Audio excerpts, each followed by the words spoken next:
le manque de spécialistes dans un certain nombre de localisations. Donc on dit, en Bretagne, à Rennes, on va proposer plus de postes de gynéco-obstétricien pendant 2 ans, avec des contrats, mais vous êtes déjà préaffecté à Guingamp, à Lannion, à Quimper, à Vannes. Voilà, ça s'appelle une politique prévisionnelle des emplois. Voilà, c'est du donnant-donnant. Hein. Les études en France, il y a une sélection sociale très importante, elle coûte quand même de l'argent, mais enfin elle coûte beaucoup moins qu'aux États-Unis. Hein. Un étudiant qui va dans une grande université aux États-Unis, j'ai un cas là, l'Université Columbia, qui a une des plus belles facultés de médecine, les plus réputées aux États-Unis, les étudiants sortent en moyenne avec une dette à rembourser auprès des banques en fin d'études de 500 000 $. Donc forcément, ils ne vont pas bosser dans les centres de santé à Harlem, ils vont soigner les riches à Boston ou à New York. Donc, voilà, donc on peut mettre en place ça immédiatement. L'autre moyen que l'on a, donc ça on peut le mettre tout de suite. Hein. Si là, on décide pour la région Bretagne de faire ça, on a les professionnels de santé qui sont affectés comme internes sur la région, et dans 3 à 4 ans, ils sont en poste. Vous voyez, donc c'est pas, quand on dit 10 ans pour faire un médecin, non, on peut réguler finement aujourd'hui des choses comme ça. Donc on a des solutions. Donc ça c'est pour la formation. Et après, il y a les volumes. Il est clair qu'on n'a pas supprimé le numerus clausus. Hein. Ça c'est de la foutaise, c'est encore un mensonge de Macron. Non, on a supprimé la décision du nombre de médecins à former nationalement prise par le ministère. On a dit aux universités, démerdez-vous. Vous pouvez former autant de médecins que vous voulez. Mais comme les universités, ils ont la loi LRU, d'autonomie des universités, votée par M. Sarkozy, ils disent on voudrait bien former plus d'étudiants, mais on n'a pas l'argent. Donc le résultat, c'est que là, on va, en 2030, vont sortir 10 000 médecins par an. C'est un petit peu plus que ce qu'on a formé ces dernières années, puisqu'on était tombé à moins de 4 000. On va en former 10 000, mais 10 000 médecins, c'est ce qu'on formait dans les années 70. Au moment où la population était inférieure de 20% à celle qu'on a aujourd'hui, et où elle était moins âgée, donc elle avait moins de besoins. Donc on se fout de la gueule du monde. Le minimum, là, c'est qu'on forme au minimum 15 000 médecins par an. Après, on ajustera, mais nous, c'est notre revendication immédiate. On a besoin de 100 000 emplois en plus à l'hôpital. Alors vous dites, 100 000 emplois. Non, c'est augmenter les effectifs à l'hôpital de 8 à 9%. Donc on ne demande pas la lune. Hein. C'est des effectifs à augmenter de 200 000 en EHPAD. 200 000, oh là là. 200 000 en EHPAD, c'est simplement être dans les critères d'encadrement en personnel des personnes âgées qu'il y a dans les pays d'Europe du Nord. C'est-à-dire un soignant par résident. On est tellement en retard qu'il faut 200 000 personnes. Et puis il faut 100 000 personnes dans le médico-social, l'aide à domicile, etc. Et ça, c'est ce qui manque aujourd'hui. France Stratégie, qui a remplacé la commission au plan, nous annonce que pour 2030, en plus des professionnels présents aujourd'hui, il faudra 700 000 personnes supplémentaires dans le domaine de la santé et du médico-social. Vous voyez, donc il y a des emplois. Alors après ces emplois, il faut que les gens y restent. Pour qu'ils restent, il faut que les conditions de travail et de rémunération s'améliorent. Le Ségur de la santé, c'est les infirmières françaises sont toujours dans le queue de peloton en parité de pouvoir d'achat parmi les pays de l'OCDE. Aujourd'hui, malgré le Ségur, une infirmière française en parité de pouvoir d'achat, donc en termes de qualité de vie, elle gagne toujours moins que sa collègue mexicaine. C'est ça la réalité. Être soignante, n'en parlons pas. Quoi. Vous êtes au SMIC. Donc il y a un véritable problème. Donc on demande des augmentations de salaire qui prennent en compte la pénibilité, le niveau d'études, la qualification, l'utilité sociale. L'utilité sociale. Hein.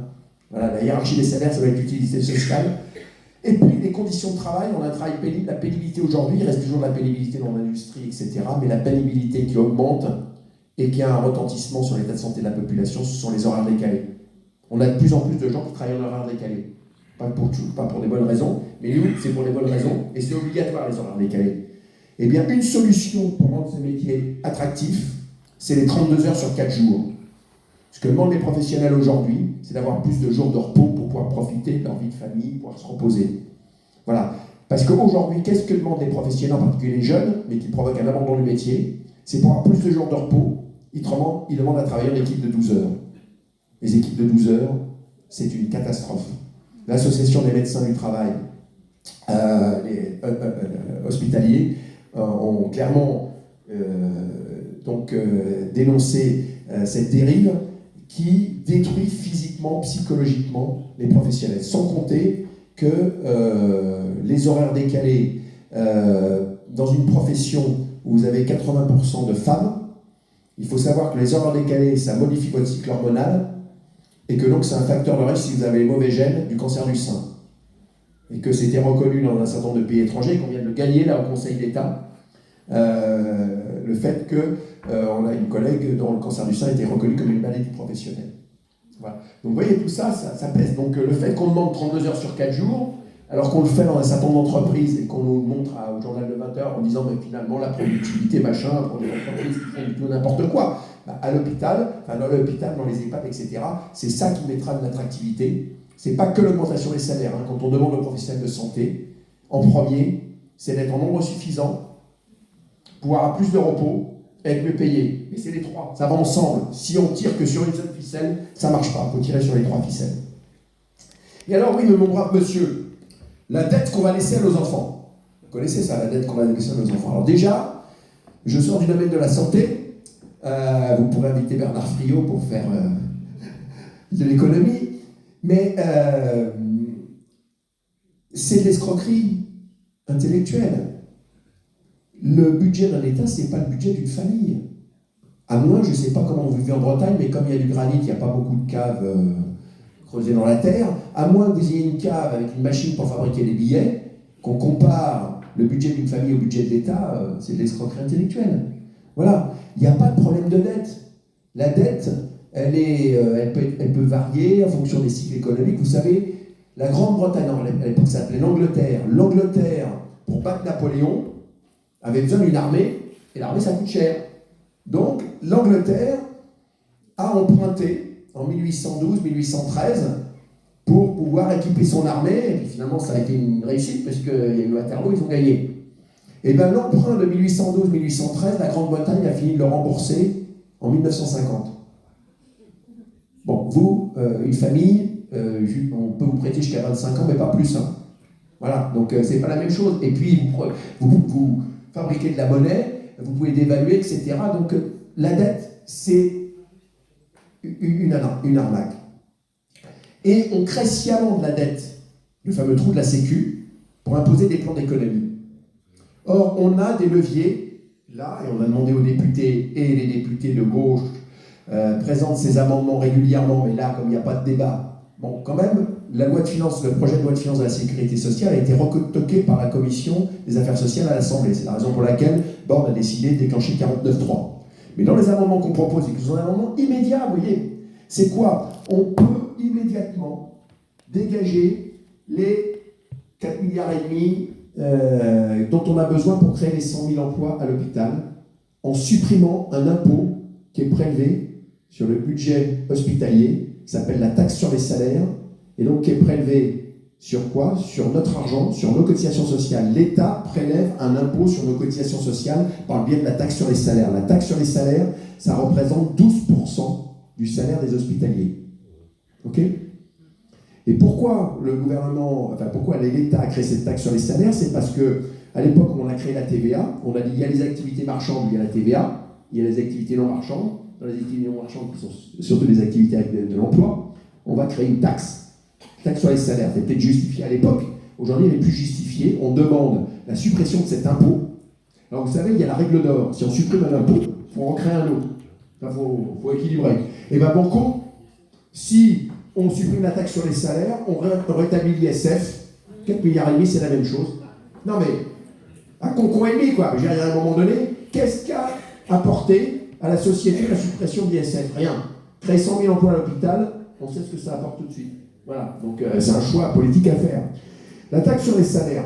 L'autre arnaque sur laquelle aujourd'hui on se bat, c'est que le gouvernement, dans le cadre du Ségur, nous a dit on reprend un tiers de la dette des hôpitaux.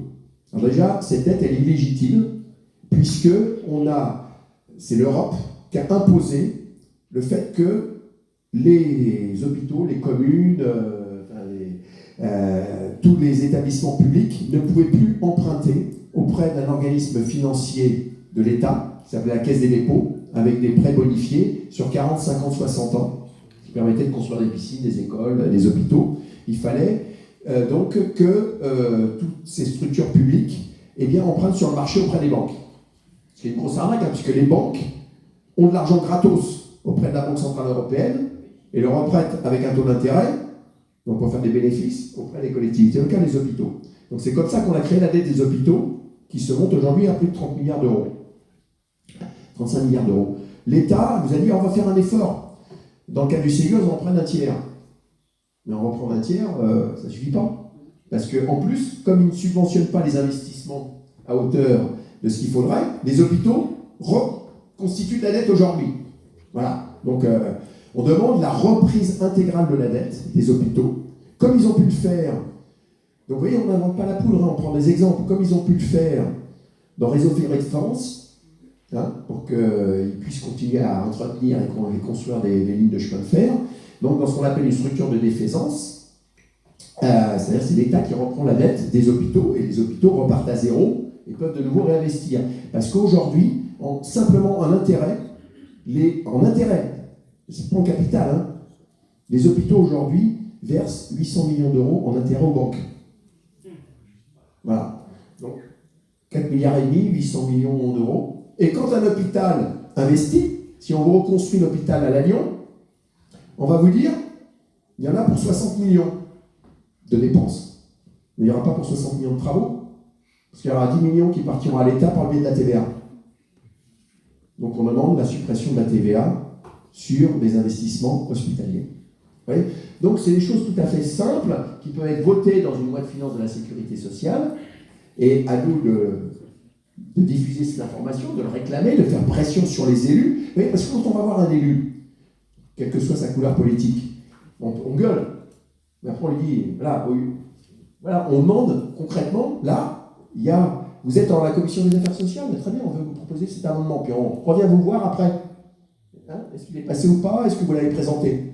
C'est du concret, ça. Si vous mettez ça sur la place publique, pour la population, pour les électeurs, ça compte. C'est pas simplement, comme ils disent, vous faites de l'idéologie. Non, on juge les gens sur ce qu'ils font, dans l'intérêt ou pas de la population. Donc, la question du financement, on a des solutions, et je termine sur la sécurité sociale, notre bonne mère à tous. Alors, je pense que tout le monde est convaincu aujourd'hui dans cette salle, mais auprès de vos enfants, de vos petits-enfants, de vos collègues, de vos amis, on revient aux bases. La base, c'est que notre salaire, c'est le coût total employeur, ce qui est marqué en tout petit sur la fiche de paye. C'est-à-dire, c'est non seulement les 20% de cotisations sociales payées par le salarié, mais les 40% de cotisations sociales payées par l'employeur. Ok ? C'est le coût total employeur. Si vous allez aux États-Unis, on vous annonce le salaire, super brut, le coût total employeur. Puis à vous de vous payer votre assurance santé, votre fonds de pension. Donc c'est notre pognon.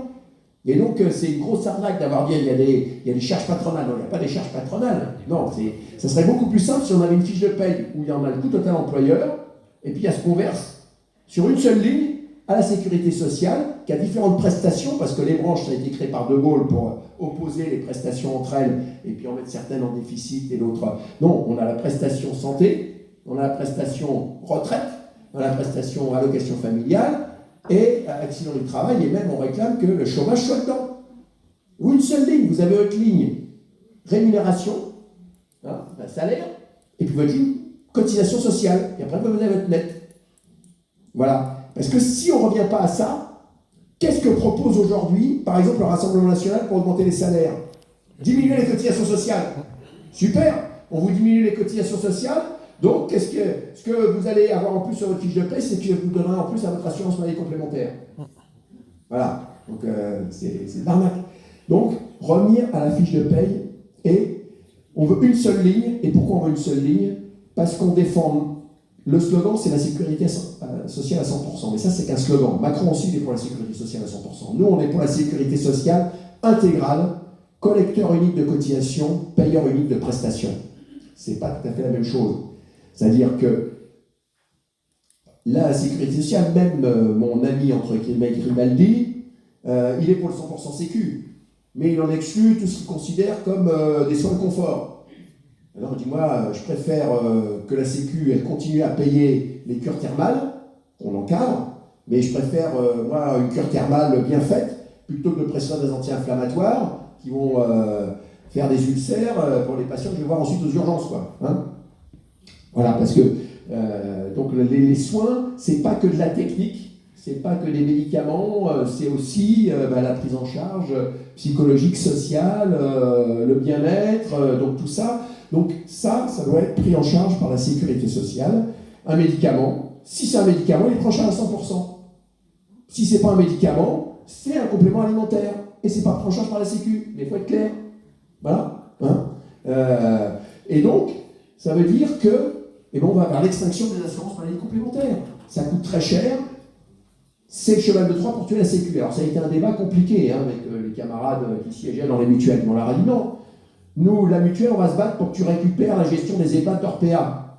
On va se battre pour que, effectivement, tout des centres de santé, mais pas que tu continues à faire de l'assurance maladie complémentaire, parce que d'une part, là, on est en train de te faire bouffer par les assurances, qui aujourd'hui sont majoritaires sur le marché des assurances maladie complémentaires aujourd'hui. C'est plus les mutuelles, les assurances maladie complémentaires.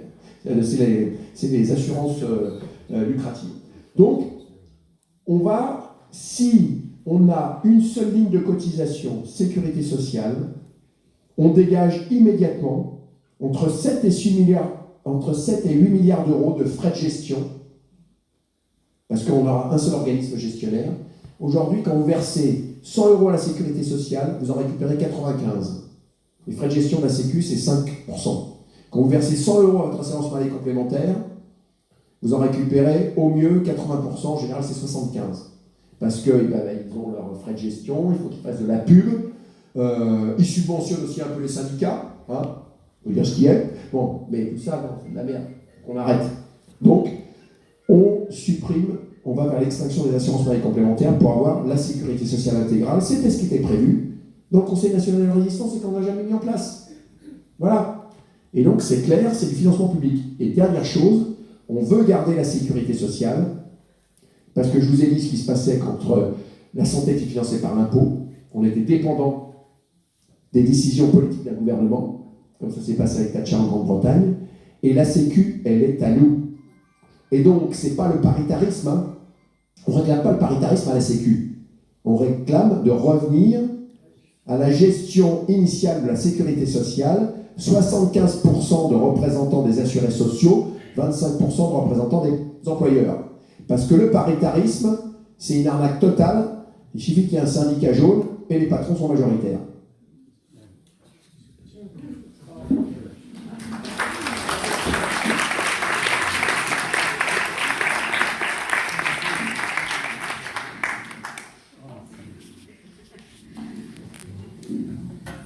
Ça fait du bien.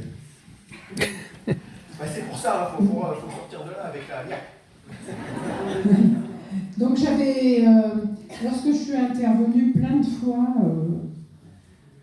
partout, on me disait que j'étais un peu trop bavarde et que ça durait trop longtemps, mais en fin de compte, j'ai pas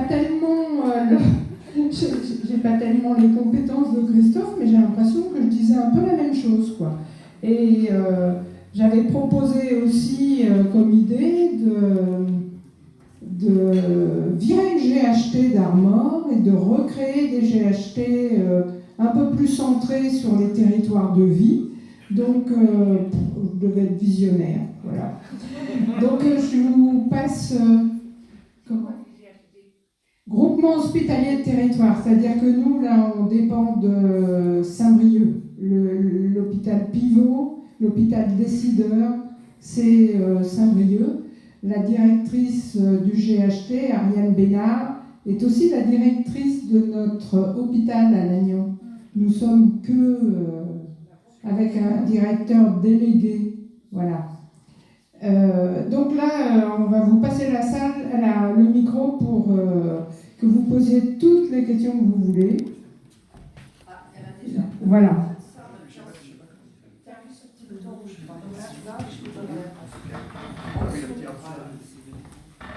Alors, il y a quand même la pétition qui passe, on en profite.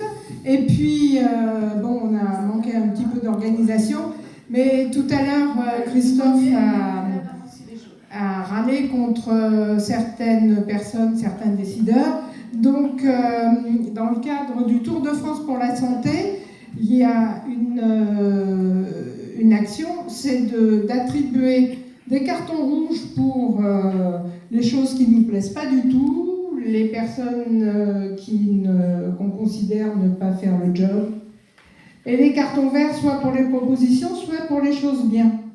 Donc, à la fin, pour éviter, on voudrait que vous les remplissiez comme vous voulez, que vous mettez tout ce que vous voulez. Ensuite, ça sera scanné et envoyé à Françoise.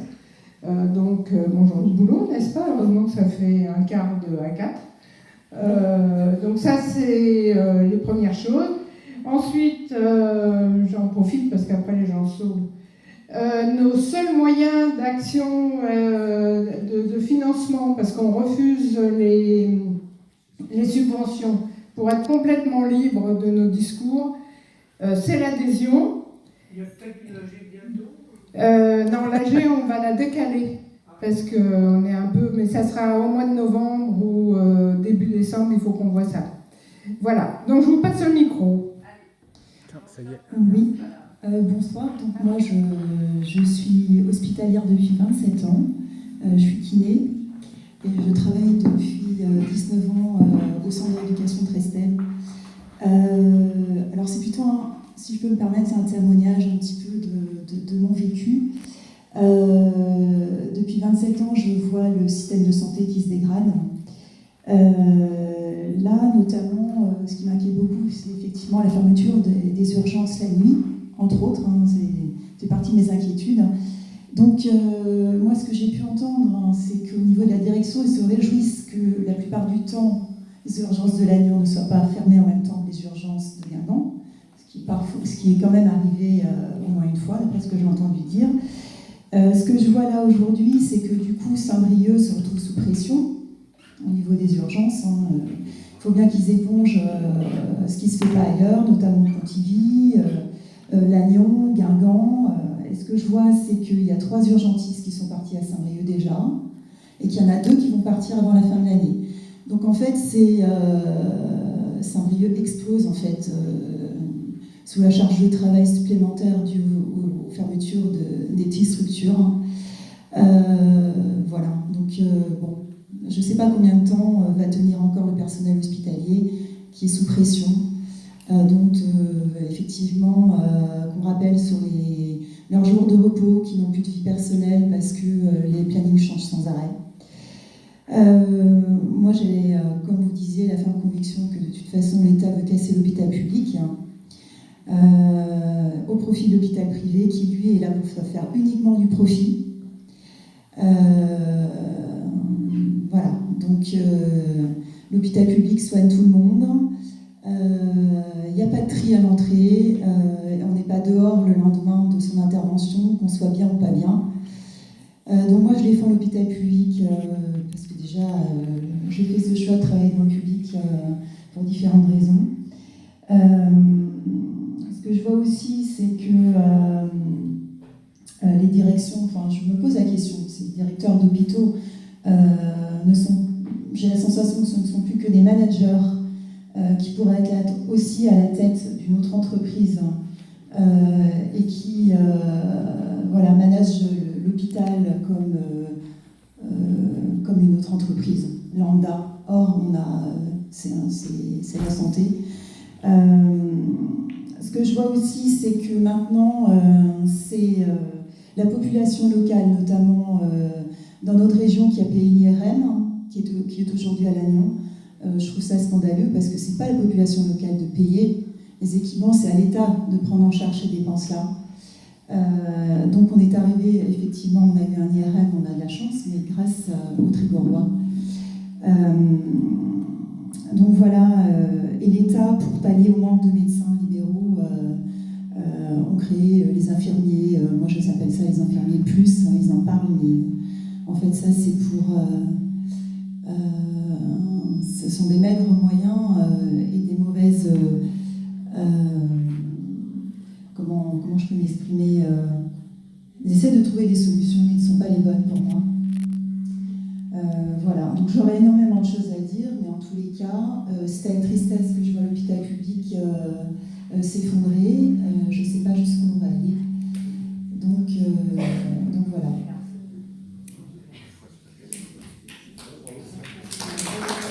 Il y a juste peut-être une dernière chose, hein, c'est que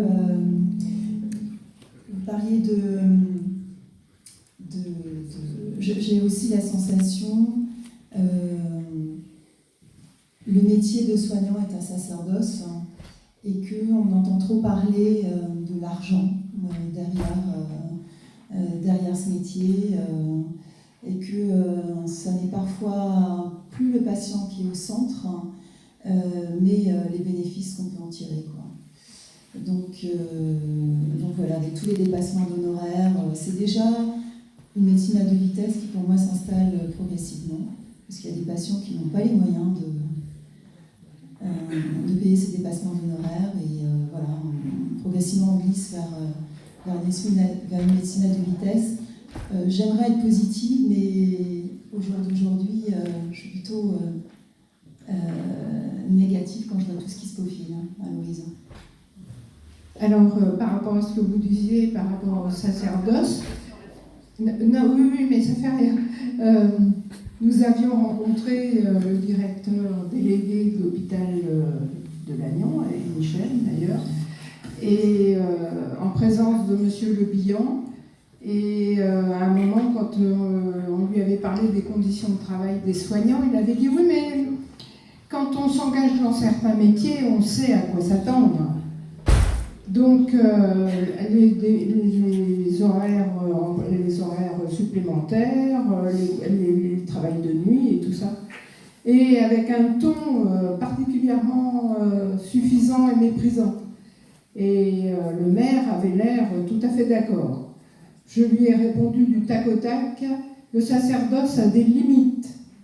Voilà. Donc c'est pour vous dire l'esprit de la direction locale. Mais j'imagine que c'est partout pareil. Bien, alors, deux petites interventions. Alors, je vais essayer d'être assez courte. C'est quelque chose qui avait été abordé en une ligne la dernière fois. C'est qu'on peut aussi éviter des dépenses de santé à propos de la santé et de la sécurité au travail. Les accidents du travail ont augmenté de façon spectaculaire, notamment parce qu'on emploie maintenant de plus en plus de précaires, de gens à temps partiel. Et puis, vous en avez légèrement abordé tout à l'heure, c'est qu'au niveau de la santé mentale au travail devient une catastrophe avec les burn-out. Mon fils est délégué, mandaté CGT pour la santé et la sécurité au travail à la Direction nationale de la Poste. Il a fait des statistiques sur elle. Il y a les dépenses, les maladies mentales, enfin les burn-out, arrivent à plus de 30% des maladies professionnelles à la Poste. Ce qui n'existait pas il y a encore 2 ou 3 ans. Donc là, on a supprimé les CHSCT et il faudrait peut-être revoir aussi toute cette façon, tout ce suivi de santé et de sécurité au travail.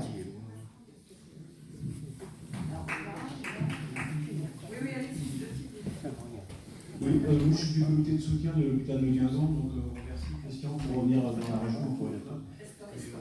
Christophe, on est d'accord sur plein de choses, je ne vais pas vous parler de tout. Deux petites choses quand même. L'IRM de Guingamp et le climatiseur de l'IRM de Guingamp est en panne depuis plusieurs semaines, voire plusieurs mois, et aucune direction de l'hôpital, puisque j'ai partagé avec Carré, ne veut payer. Donc c'est le climatiseur, ça coûte quelques milliers d'euros, et la remorque est plus de 2 millions d'euros. Donc si elle s'en va en l'air, on n'aura plus d'IRM. Ça c'est un petit point.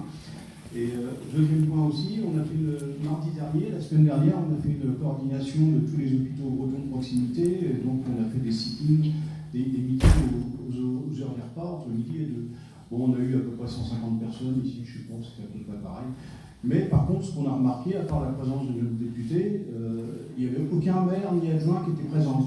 Pour 150 communes qui sont autour de l'hôpital de Guingamp, c'est quand même grave. Si les élus ne jouent pas le jeu, on est mort. On a beau manifester, au suivant. Le monsieur, il y a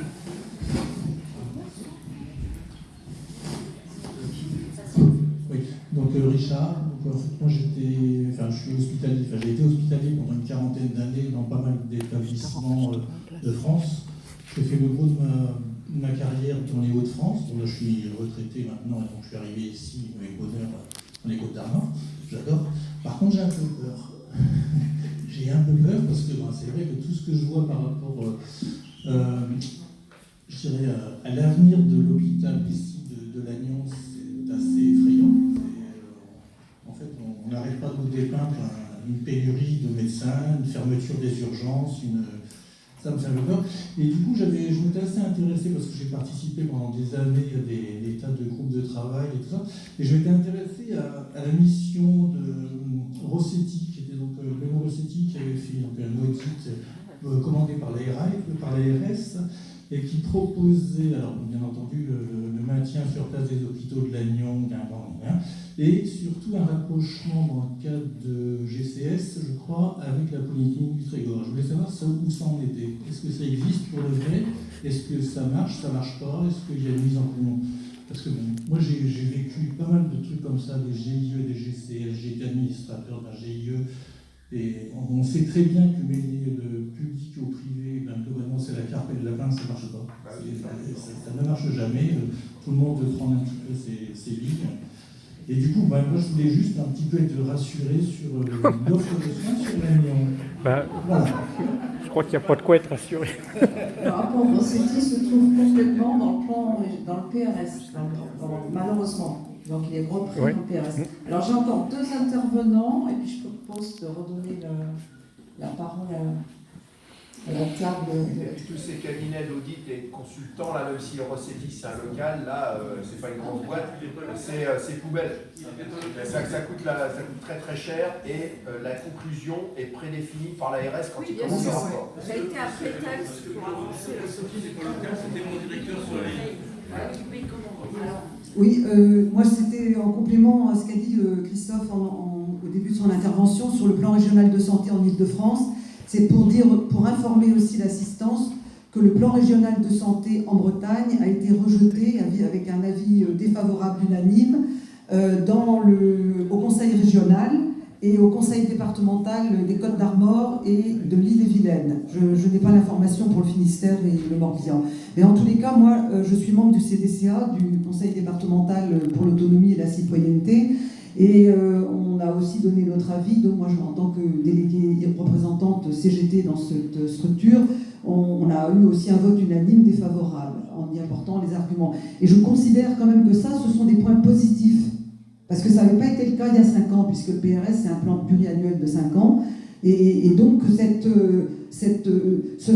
que ces